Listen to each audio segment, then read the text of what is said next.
Good morning everyone. रसायन Rahul channel में आप सभी का स्वागत है। तो आज हम एटॉमिक स्ट्रक्चर के पार्ट 11 को पढ़ेंगे। तो बच्चों, अभी तक जिस किसी ने मेरा चैनल सब्सक्राइब नहीं किया है, प्लीज चैनल सब्सक्राइब कीजिए। वीडियो अच्छा लगता है वीडियो लाइक और शेयर कीजिए, कमेंट कीजिए। चलिए स्टार्ट करते हैं। इस पार्ट में हम क्वांटम नंबर के बारे में पढ़ेंगे। तो हम 4 टाइप के क्वांटम नंबर के बारे में बात करेंगे। Principal quantum number, azimuthal quantum number, magnetic quantum number और स्पिन क्वांटम नंबर। तो बच्चों, सबसे पहले हम बात करते हैं क्वांटम नंबर के बारे में। तो जैसे कि हमने पिछली क्लास में ऑर्बिटल्स के बारे में डिस्कस किया था। ऑर्बिटल्स क्या होते हैं हमने बताया था। Just a minute. Orbitals actual में न्यूक्लियस के चारों ओर वो स्पेस होता है जहां पर इलेक्ट्रॉन के मिलने की प्रोबेबिलिटी सबसे ज्यादा होती है, उसी को हम ऑर्बिटल्स बोलते हैं। ओके। और आ, इसको हम कैसे डिस्टिंग्विश करते हैं?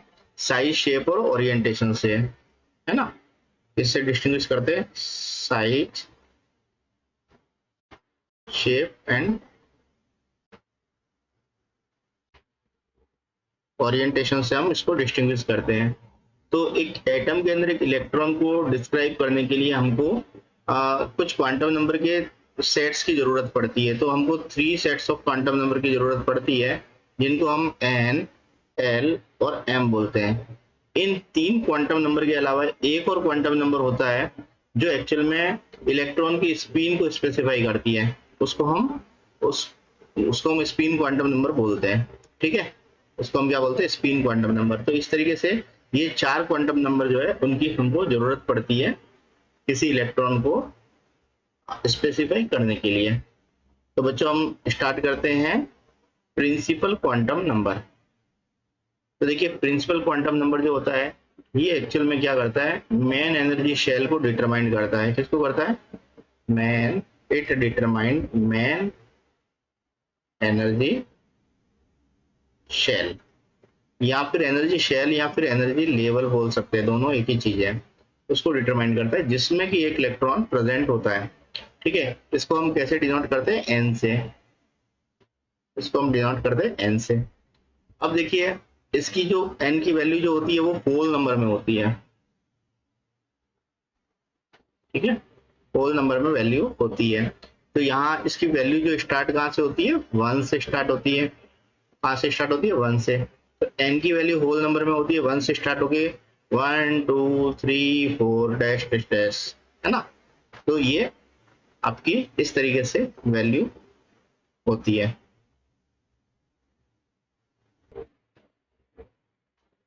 तो ये क्वांटम नंबर जो है एक्चुअल में यहाँ पे मैन लिखा है। ये क्या है बच्चों?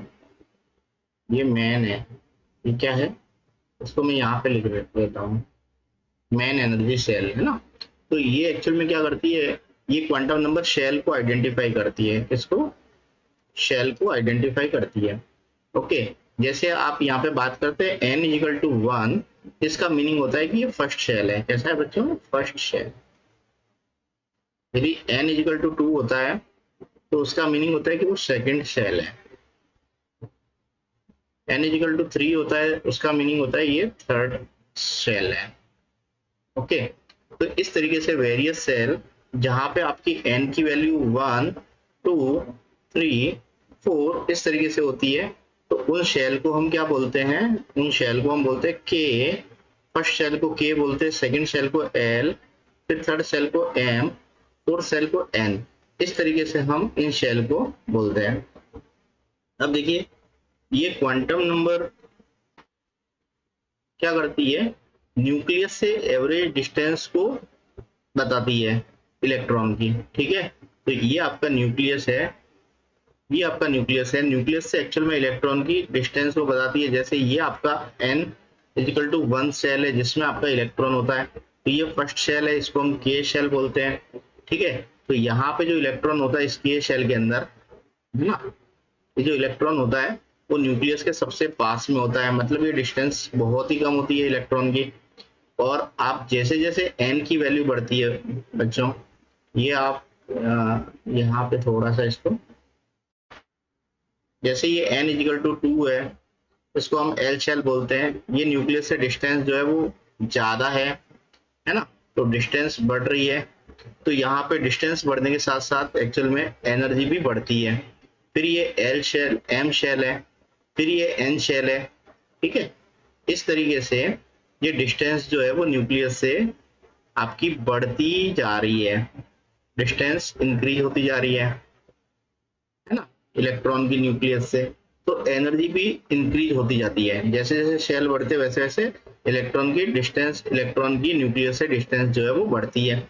इसको हम क्या बोलते हैं, न्यूक्लियस, है ना। ओके, अब देखिए, तो यहाँ पे आपको ये प्रिंसिपल क्वांटम नंबर क्या क्या बता रही है। यहाँ पे एक एवरेज डिस्टेंस आपको बताती है फ्रॉम द न्यूक्लियस, इलेक्ट्रॉन की डिस्टेंस बताती है, एवरेज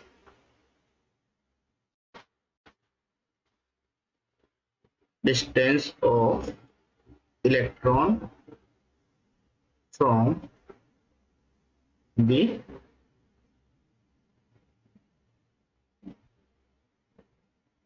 ये बताती है। दूसरा आपको उससे एसोसिएटेड एनर्जी के बारे में बताती है।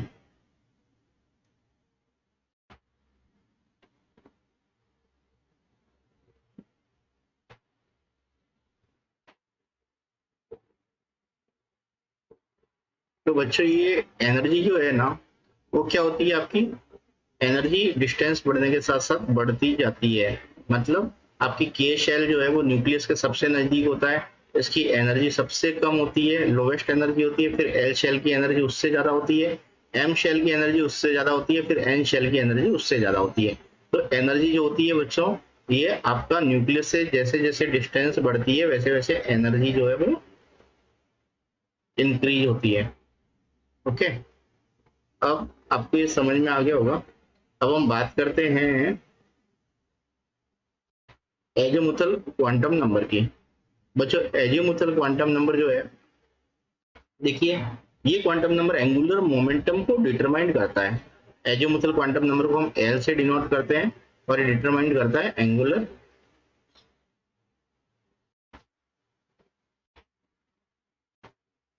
मोमेंटम, है ना, तो इलेक्ट्रॉन, इसको डिटरमाइन करता है। इसको हम ऑर्बिटल एंगुलर मोमेंटम भी बोलते हैं। क्या बोलते हैं, जस्ट अ मिनट,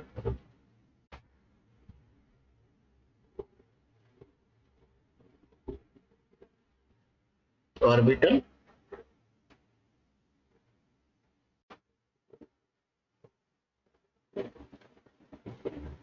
मोमेंटम भी बोलते हैं। इसका एक और नाम है, इसको बोलते हैं सब्सिडरी क्वांटम नंबर।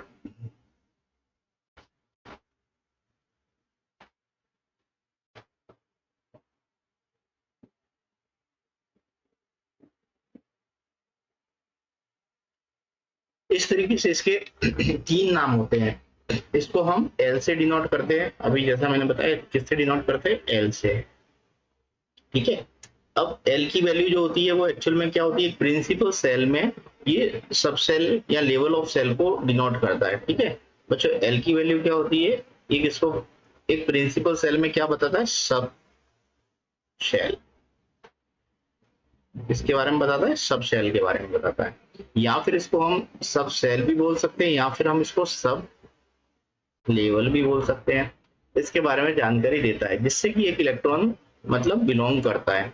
तो इसकी वैल्यू जो होती है वो पॉजिटिव इंटीजर होती है। कैसी होती है बच्चों, पॉजिटिव वैल्यू होती है, ठीक है। इसकी वैल्यू की रेंज जो होती है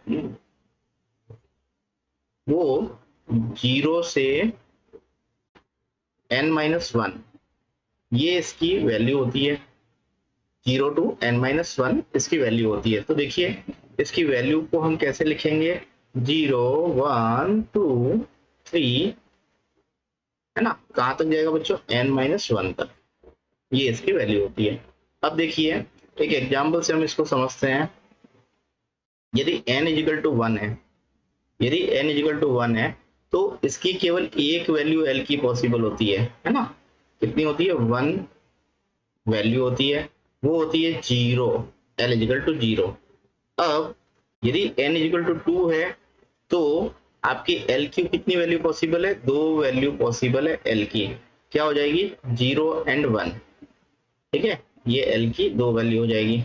n इजिकल टू 3 है तो इसकी L की वैल्यू जो है 3 वैल्यूज पॉसिबल है, 0 1 2, ये L की वैल्यू पॉसिबल है। ओके, तो अब हम यहाँ पे ये कह सकते हैं कि each value of n there is n possible value of L। ठीक है, मतलब यहाँ पे बोलते हैं कि प्रिंसिपल सेल में जो नंबर ऑफ सब सेल होते हैं उसका नंबर n के इक्वल होता है। ठीक है, तो number of subshell is equal to number of n। ठीक है, तो सब सेल का नंबर ऑफ n के इक्वल होता है। जैसे यहाँ पे नंबर n का बच्चों नंबर जो है ना ये 1 है तो L की वैल्यू भी 1 है, n का वैल्यू 2 है तो L की वैल्यू भी 2 है, n की वैल्यू 3 है तो L की वैल्यू भी बच्चों 3 वैल्यू पॉसिबल। ठीक है, इस तरीके से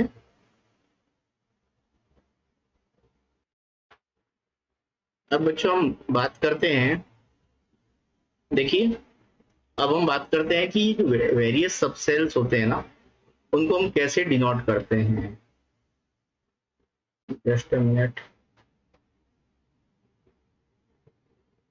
बच्चों, यहाँ पे लिख देते हैं ये वेरियस सब सेल्स होते हैं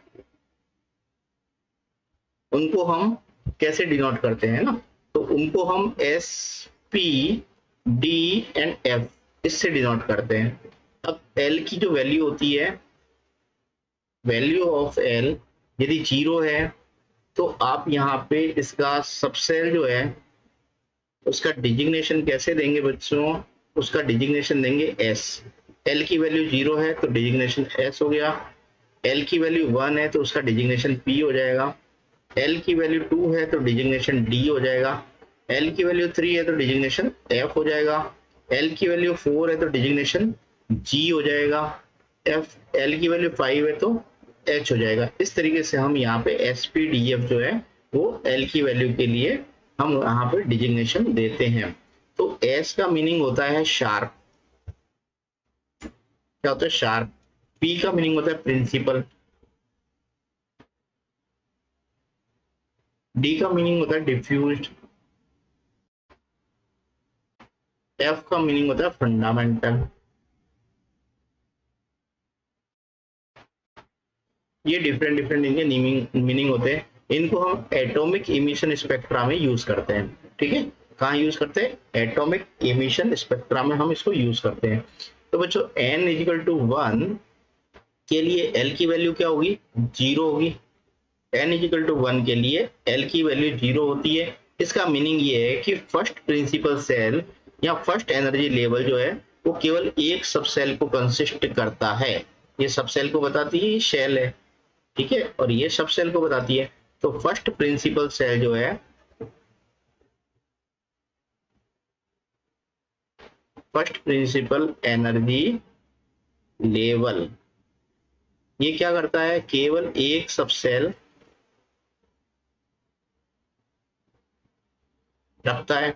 इस सब सेल का नाम क्या है? एस। ठीक है, इस सब सेल का नाम एस है।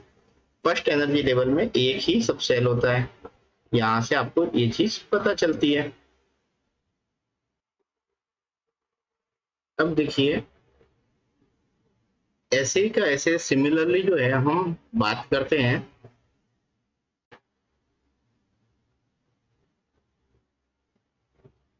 देखिए जैसे अब बात करते हैं n इजिकल टू 2 के लिए। n इजिकल टू 2 है तो L की भी दो वैल्यू होगी, 0 एंड 1, ये दो वैल्यू होगी L की। तो ये जो है इसको हम बोलते हैं सेकंड प्रिंसिपल सेल। क्या बोलते हैं इसको? सेकंड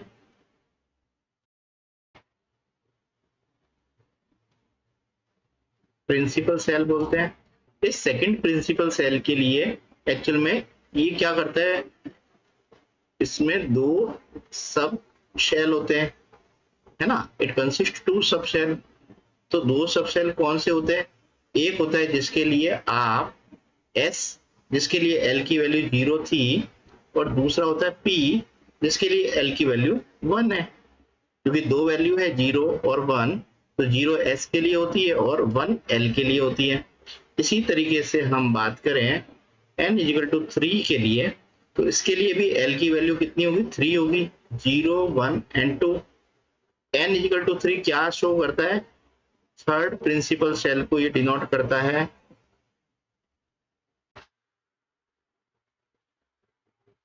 अब बच्चों थर्ड प्रिंसिपल सेल में सब सेल भी कितने होंगे, 3 सब सेल होंगे।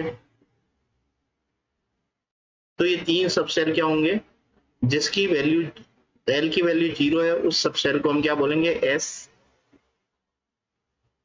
जिसके लिए वैल्यू 1 है उसको बोलेंगे पी। जिसके लिए एल की वैल्यू 2 है उसको बोलेंगे डी।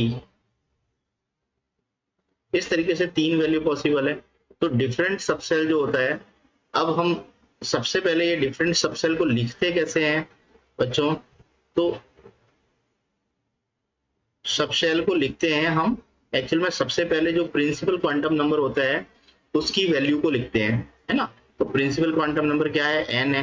तो सबसेल को लिखने के लिए प्रिंसिपल क्वांटम नंबर 1 2 3 इस तरीके से है। तो यहाँ पे हम इसके न्यूमेरिकल्स को यूज करते हैं, न्यूमेरिकल वैल्यू को यूज करते हैं, और उसके बाद में हम लेटर डिजिग्नेशन यूज करते हैं। एल की वैल्यू शो करने के लिए, सबसेल में एल की वैल्यू शो करने के लिए हम क्या करते हैं, लेटर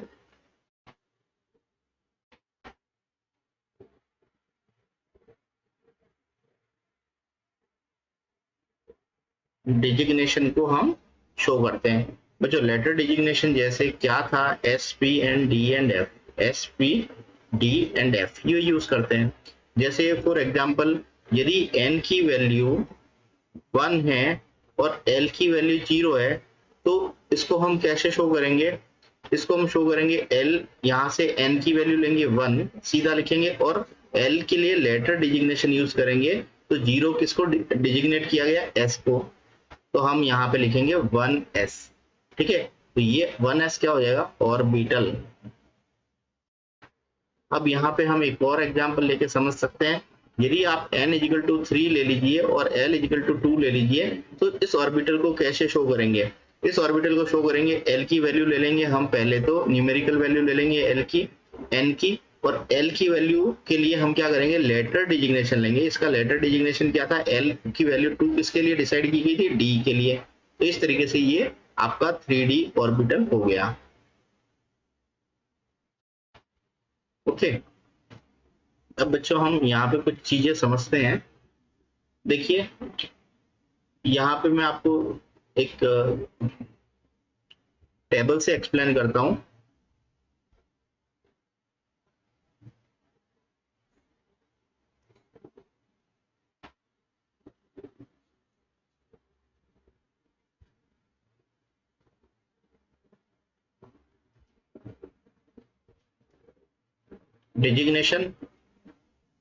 डिजिग्नेशन जो है वो हम n की वैल्यू यदि 1 लेते हैं, तो l की वैल्यू बच्चों कितनी हो जाएगी, l की एक वैल्यू होती है 0। ठीक है, अब इसके सबसेल का डिजिग्नेशन देख लो। इसके सबसेल को कैसे लिखेंगे, अभी बताया था, इसके सबसेल को लिखेंगे 1s से। ठीक है, तो नंबर ऑफ सबसेल कितने हो जाएंगे एक सेल के अंदर,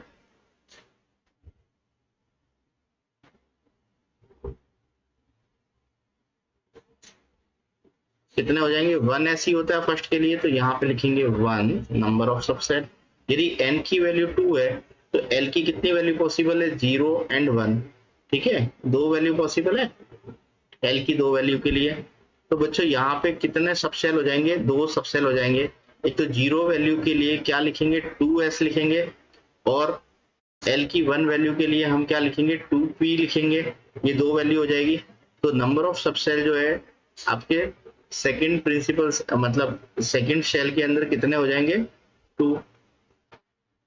अब हम बात करते हैं n की 3 वैल्यू है, इसके लिए l की वैल्यू कितनी हो जाएगी, 3 होगी, 0 1 एंड 2, ये 3 वैल्यू है। तो यहाँ पे सबसेल को आप कैसे डिजिग्नेट करेंगे, 3s लिखेंगे इस 0 वैल्यू के लिए, 1 वैल्यू के लिखेंगे 3p, है ना, और 2 वैल्यू के लिखेंगे 3D। ठीक है, यदि L की वैल्यू 2 है तो क्या लिखेंगे 3D। ओके, तो यहाँ पे कितने आपके हो गए नंबर ऑफ सबसेल 3।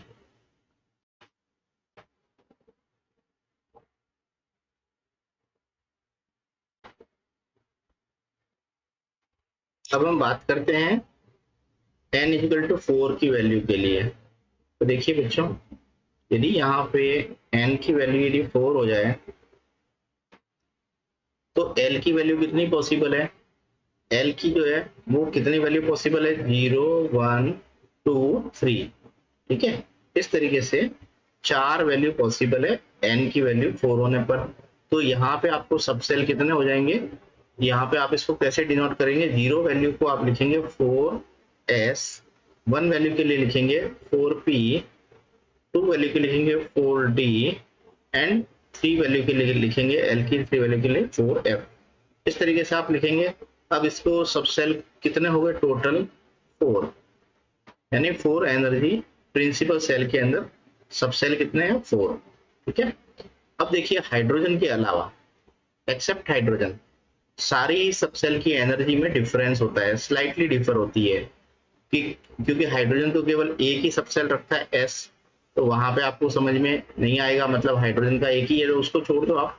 इसके अलावा जितने भी सबसेल होते हैं उनकी एनर्जी में स्लाइटली डिफरेंस होता है। ठीक है, तो सबसेल जो है जैसे s p d f इन सबकी एनर्जी में स्लाइटली डिफरेंस होता है। ओके, अब ये एक्चुअल में जैसे जैसे सबसेल की लेवल बढ़ता जाएगा वैसे वैसे एनर्जी की वैल्यू बढ़ती जाएगी। जैसे यहाँ पे S जो है इसके लिए L की वैल्यू 0 होती है, इसकी एनर्जी कैसी होती है, लोवेस्ट एनर्जी होती है। ठीक है,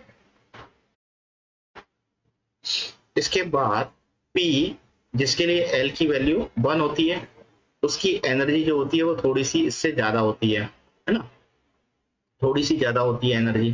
तो L की वैल्यू बढ़ने से एनर्जी की वैल्यू बढ़ती जाती है। D के लिए L की वैल्यू 2 है तो एनर्जी इसकी थोड़ी और ज्यादा हो जाएगी। F के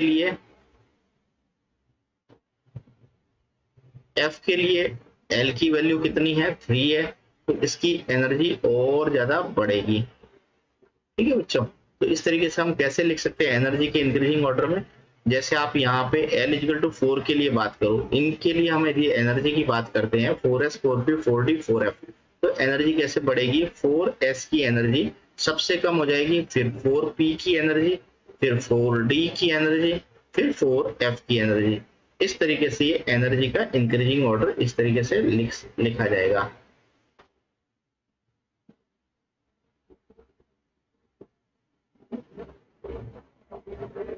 ओके,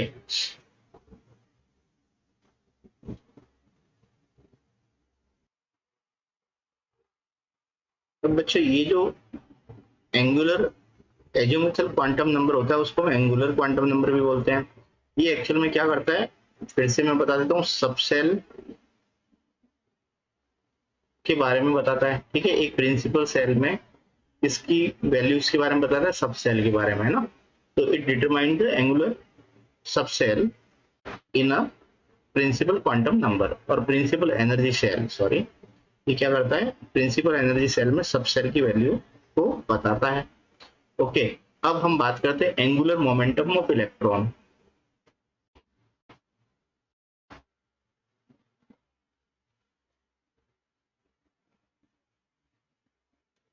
तो एजिमुथल क्वांटम नंबर को हम एंगुलर क्वांटम नंबर भी बोलते हैं। तो यहां से हमको इलेक्ट्रॉन का एंगुलर मूवमेंट भी आपको पता चल जाता है। तो एंगुलर मूवमेंट जो है इलेक्ट्रॉन का वो एक्चुअल में एल से रिलेटेड होता है ना, एजिमुथल क्वांटम नंबर से रिलेटेड होता है। तो इसको हम कैसे लिखते हैं, angular momentum is equal to h upon 2 pi root l plus 1। ये आपका इलेक्ट्रॉन का एंगुलर मोमेंट है। ठीक है, ओके, ये हो गया। अब हम बात करते हैं मैग्नेटिक क्वांटम नंबर की।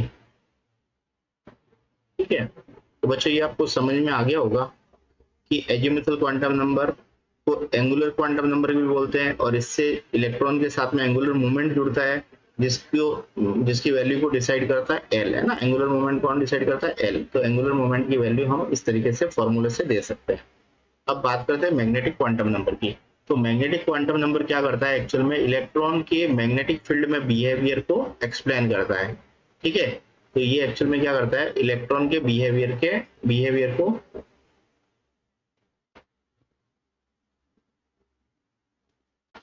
In B.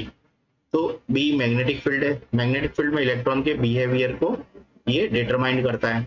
तो हम जानते हैं कि एक्चुअल में क्या होता है कि एक इलेक्ट्रिक चार्ज जब मूव करता है, ठीक है, ये आपका इलेक्ट्रिक चार्ज जब एक मूव करता है तो उसके साथ में एक्चुअल में एक मैग्नेटिक फील्ड एसोसिएट होता है।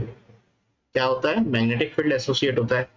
और मतलब रिवॉल्विंग इलेक्ट्रॉन के साथ में एंगुलर मोमेंटम भी होगा, ये इलेक्ट्रॉन रिवॉल्व कर रहा है, इसके साथ में क्या होगा, एंगुलर मोमेंटम भी होगा, मैग्नेटिक फील्ड भी एसोसिएट होगा।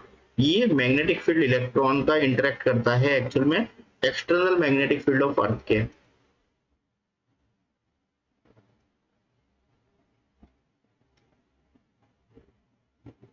इसके साथ में ये इंटरेक्ट करता है। इसका मैग्नेटिक फील्ड, इलेक्ट्रॉन का मैग्नेटिक फील्ड अर्थ के मैग्नेटिक फील्ड के साथ में इंटरेक्ट करता है।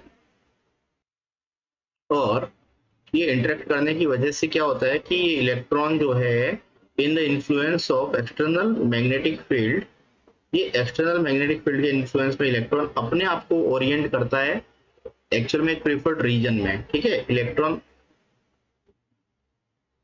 ओरिएंट इन सर्टेन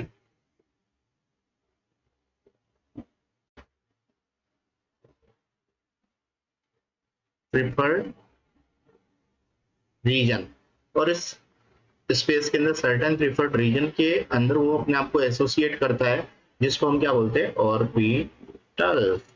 ठीक है बच्चों, इसको हम ऑर्बिटल बोलते हैं। फिर से मैं एक्सप्लेन करता हूँ कि एक रिवॉल्विंग इलेक्ट्रॉन जो है, जब एक इलेक्ट्रॉन रिवॉल्व करता है तो उसके साथ में क्या होता है बच्चों, रिवॉल्विंग इलेक्ट्रॉन के साथ में आपका मैग्नेटिक फील्ड एसोसिएट होता है, और रिवॉल्विंग इलेक्ट्रॉन के साथ में एंगुलर मोमेंटम भी एसोसिएट होता है।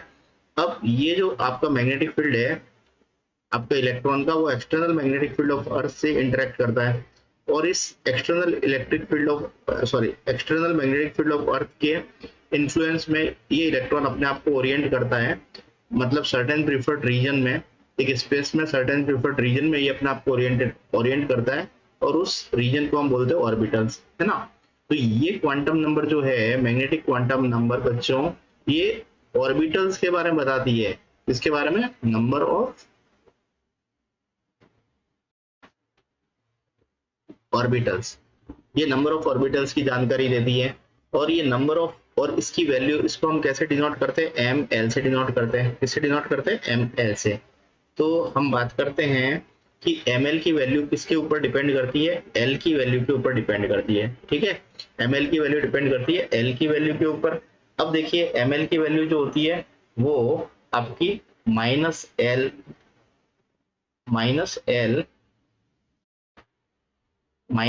से लगाकर 0 और फिर प्लस एल तक होती है। ठीक है, इसकी वैल्यू, एम एल की वैल्यू -L से 0 और 0 से प्लस एल तक होती है। ठीक है बच्चों, तो इस तरीके से हम दूसरे वर्ड में ये बोल सकते हैं कि m की वैल्यू जो होती है वो, m की वैल्यू कितनी होती है, 2l+1, ये m की वैल्यू होती है ना। किसी भी l की वैल्यू के लिए m की वैल्यू 2l+1 होती है। तो हम यहाँ पे एग्जाम्पल से समझते हैं, यदि l की वैल्यू 0 है, ठीक है, तो m की वैल्यू क्या होगी बच्चों, 0 × 2+1, तो m की वैल्यू एक वैल्यू होगी। ये एक्चुअल में m की वैल्यू कितनी होगी, m has only one value, और यहाँ पे हम उसको कैसे लिखेंगे, ml = 0। यदि l की वैल्यू 0 है तो ml की वैल्यू भी आपकी एक ही वैल्यू होगी, और वो वैल्यू होगी 0। अब हम बात करते हैं, और ये जो m की वैल्यू 0, l की वैल्यू 0 हमने किसके लिए बताई थी, s के लिए, है ना, इसके लिए, s सब सेल के लिए। तो यहाँ पे s सब सेल में m की वैल्यू किसको बताती है, ऑर्बिटल्स की वैल्यू को बताती है। तो m सब सेल में कितने ऑर्बिटल्स होते हैं, एक ऑर्बिटल होता है s ऑर्बिटल। ठीक है, ये समझ में आ गया। अब हम बात करते हैं एल की वैल्यू, यदि आपकी 1 है तो एल की वैल्यू 1 है, तो ये हम बात करेंगे एम की कितनी वैल्यू पॉसिबल है बच्चों, यहाँ पे 1 पुट कीजिए, 1 इंटू 2 2 प्लस 1 3, तो एम की कितनी वैल्यू पॉसिबल है, 3 वैल्यूज पॉसिबल है। और ये वैल्यूज कहाँ से जाएगी, माइनस एल से, जीरो से प्लस एल की तरफ। तो एल की माइनस एल कितना हो जाएगा बच्चों, यहाँ पे -1 हो जाएगा। ठीक है, -1 जीरो और +1, इस तरीके से ये 3 वैल्यू होगी आपकी एम की। ओके, तो ये जो है एल की वैल्यू 1 किसके लिए होती है, पी ऑर्बिटल्स के लिए होती है, सॉरी पी सबसेल के लिए होती है ना, पी सबसेल के लिए होती है। तो एम की वैल्यू 3 किसके लिए होगी, -1 जीरो और +1। यहाँ पे ये 3 पी ऑर्बिटल्स हो जाएंगे बच्चों, कितने हो जाएंगे, ये 3 पी ऑर्बिटल्स हो जाएंगे। इन 3 पी ऑर्बिटल को हम कैसे लिख सकते हैं, पी प्लस लिख सकते हैं, पी जीरो ऑर्बिटल्स लिख सकते हैं, और पी -1 ऑर्बिटल्स लिख सकते हैं। इस तरीके से हम इसको डिजिग्नेट कर सकते हैं। ठीक है, या फिर हम इसको और डिजिग्नेट कैसे कर सकते हैं, p x, p y and p z orbital, इस तरीके से हम इनको डिजिग्नेट कर सकते हैं। अब बच्चों हम बात करते हैं, यदि एक एग्जांपल से समझते हैं इस चीज को, यदि आप यहाँ पे एक ऑर्बिटल ले लेते हैं जिसको बोलते हैं 2p सबसेल। इस 2p सबसेल के लिए आपके कितने ऑर्बिटल पॉसिबल है, 2p सबसेल के लिए 3 ऑर्बिटल पॉसिबल है। इसका नाम हम कैसे स्पेसिफाई करेंगे, 2px, 2py और 2pz, इस तरीके से हम लिखेंगे। ठीक है, यदि ये 3p है आपका ऑर्बिटल, तो इसके सॉरी 3p ये क्या है बच्चों, सबसेल है। तो इसके लिए ऑर्बिटल कैसे लिखेंगे हम, 3px, 3py एंड 3pz, ऐसे लिखेंगे हम। अब बात करते हैं हम, देखिए मैंने ये जो फॉर्मूला आपको बताया है ना, ये वाला फॉर्मूला, इसको फिर से हम अप्लाई करते हैं। अब हमने L इजिकल टू 0 लिया, L इजिकल टू 1 लिया, अब L इजिकल टू 2 लेके हम देखिए, तो m की वैल्यू क्या होती है, आपको मैंने बताया 2l प्लस 1। यदि l की वैल्यू आप यहाँ पे 2 ले लेते हैं तो क्या हो जाएगा, 2 इंटू 2 प्लस 1, ये 5 वैल्यू आपकी हो जाएगी। m की कितनी वैल्यू होगी, मतलब 5 ऑर्बिटल्स हो जाएंगे इसमें, मतलब 5 ऑर्बिटल्स आपको हो जाएंगे। तो 2 L इजिकल टू 2 को क्या बोलते हैं हम, D, है ना, इसको बोलते हैं D सबसेल। तो D सबसेल में कितने ऑर्बिटल्स हो जाएंगे, 5 ऑर्बिटल्स हो जाएंगे, कितने हो जाएंगे, 5। और इन ऑर्बिटल्स को हम क्या बोलते हैं, D ऑर्बिटल्स।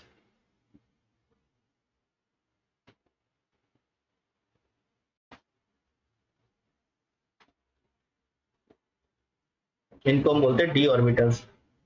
इसी तरीके से यदि L की वैल्यू 3 लेते हैं तो आपकी M की वैल्यू कितनी हो जाएगी, M क्या हो जाएगा आपका, 2 इंटू 3 प्लस 1, कितना हो जाएगा, 7। तो ऑर्बिटल्स कितने हो जाएंगे, 7 ऑर्बिटल्स हो जाएंगे। इन ऑर्बिटल को हम बोलते हैं F ऑर्बिटल। ठीक है, इन ऑर्बिटल्स को बोलते हैं F ऑर्बिटल। अब देखिए बच्चों, ये 5 ऑर्बिटल्स कौन कौन से होंगे, D ऑर्बिटल्स कौन कौन से होंगे, और F ऑर्बिटल्स कौन कौन से होंगे M की वैल्यू के लिए। तो मैं यहाँ पे आपका लिख देता हूँ, ये आपका -2, माइनस L से प्लस L जाएगा तो -2, L इजिकल टू 2 है तो -2, -1, 0, +1 और +2, ये वैल्यू हो जाएगी आपकी M की। ठीक है, अब हम यहाँ पे 7 ऑर्बिटल्स की बात करें, L इजिकल टू 3 है, तो M की वैल्यू कैसे जाएगी आपकी, ML क्या जाएगा, -3 से +3 पर, -2, -1, 0, +1, +2 और +3, इस तरीके से 7 वैल्यूज होती है। ओके, ये समझ में आया आपको। अब बच्चों सबसेल और नंबर ऑफ ऑर्बिटल्स को देख लेते हैं। सबसेल, तो देखिए सबसेल कौन कौन से थे, S, P, D and F, ये 4 सबसेल थे। अब इसमें नंबर ऑफ ऑर्बिटल्स कितने होंगे वो देख लेते हैं। फॉर्मूला आपको ये यूज करना है, ठीक है, वापस देख लो इसको।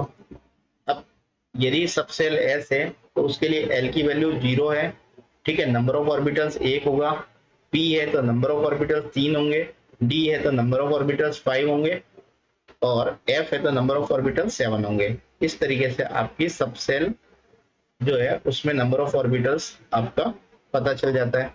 अब हम बात करते हैं प्रिंसिपल एनर्जी लेवल में कितने ऑर्बिटल्स होंगे। ये तो हमने बताया था कि सब सेल में कितने ऑर्बिटल्स है, अब प्रिंसिपल एनर्जी लेवल में कितने सब सेल होंगे। तो देखिए यहाँ पे हम बात करते हैं, देखिए n इजिकल टू 1, इसमें कितने ऑर्बिटल्स होंगे, इसमें केवल एक ऑर्बिटल होगा जिसका नाम है 1s। क्लियर। तो यहाँ पे अब हम n की वैल्यू के लिए ऑर्बिटल्स की वैल्यू फाइंड आउट कर रहे हैं। यदि आपकी n की वैल्यू 2 है तब ऑर्बिटल्स कितने होंगे, तब ऑर्बिटल होंगे 4। कितने होंगे बच्चों, 4।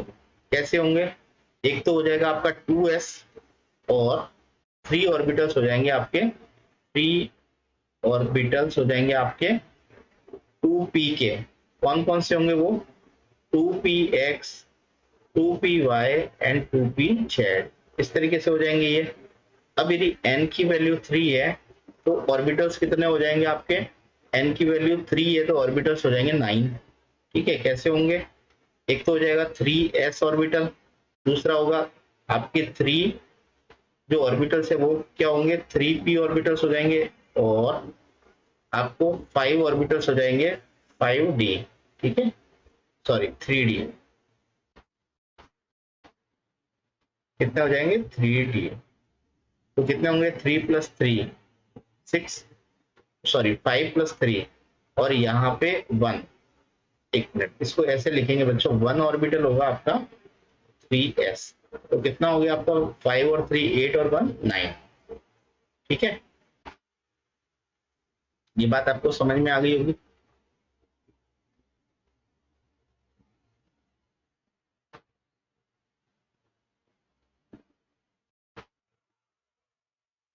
बच्चों ये जो है ना वो स्पिन क्वांटम नंबर नहीं है, यहाँ पे हम एक्चुअल में ये जो है ना एजीमुथल क्वांटम नंबर है, एजीमुथल क्वांटम नंबर ml है, क्या है, ml।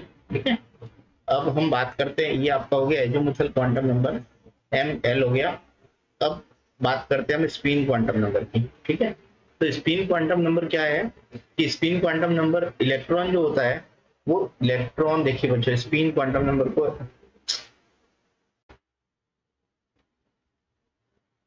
स्पिन क्वांटम नंबर को समझने के लिए हम यहाँ पे इस चीज को समझते हैं कि इलेक्ट्रॉन जो होता है वो एक्चुअल में न्यूक्लियस के चारों ओर क्या करता है, रिवॉल्व करता है।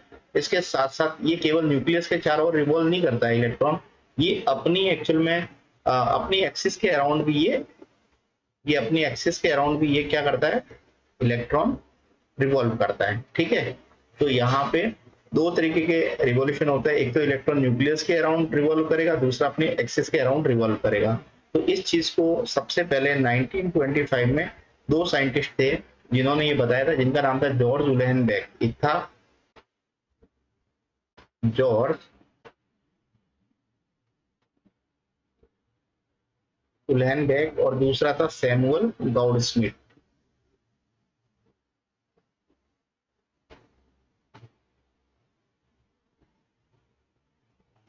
इन दोनों साइंटिस्ट ने एक्चुअल में फोर्थ क्वांटम नंबर के बारे में बताया था, फोर्थ क्वांटम नंबर के बारे में बताया था, जिसको हम इलेक्ट्रॉन स्पिन क्वांटम नंबर बोलते हैं, स्पिन क्वांटम नंबर बोलते हैं। क्या बोलते हैं, फोर्थ क्वांटम नंबर क्या बोलते हैं, स्पिन क्वांटम नंबर, इसके बारे में बताया था। तो ये एक्चुअल में इलेक्ट्रॉन के एक्चुअल में स्पिन ओरिएंटेशन से ये रिलेटेड होती है। इसको हम किससे डिनोट करते हैं, एम एस से। किससे करते हैं, एम एस से डिनोट करते हैं। ठीक है, अब देखिए इलेक्ट्रॉन जो है वो दो तरीके से स्पिन करता है। कैसे करता है, इलेक्ट्रॉन दो तरीके से स्पिन करता है। एक तो ये कर रहा है बच्चों, यहाँ पे आप देखिए इलेक्ट्रॉन जो है वो एंटी क्लॉकवाइज डायरेक्शन में स्पिन कर रहा है।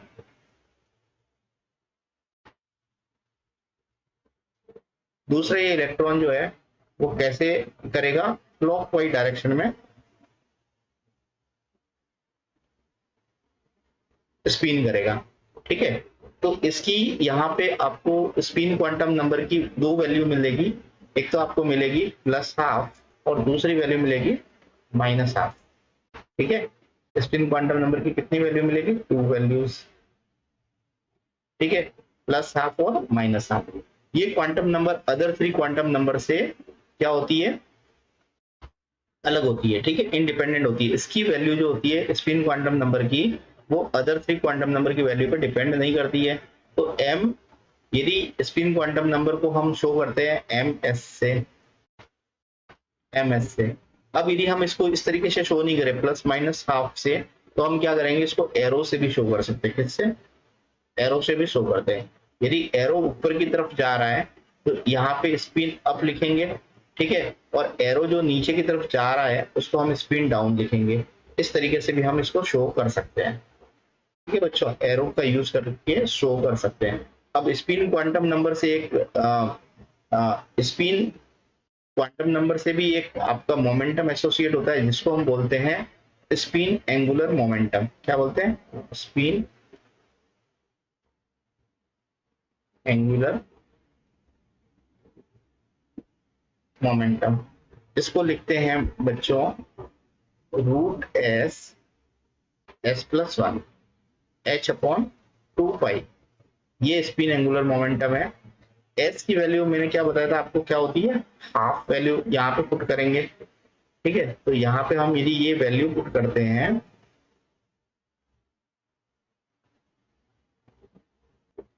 तो क्या आ जाएगा, हाफ वैल्यू पुट करेंगे तो देखिए स्पिन एंगुलर मोमेंटम क्या आ जाएगा आपका, रूट s की जगह मैं लिखता हूँ हाफ, फिर लिखता हूँ ½ + 1 h/2π।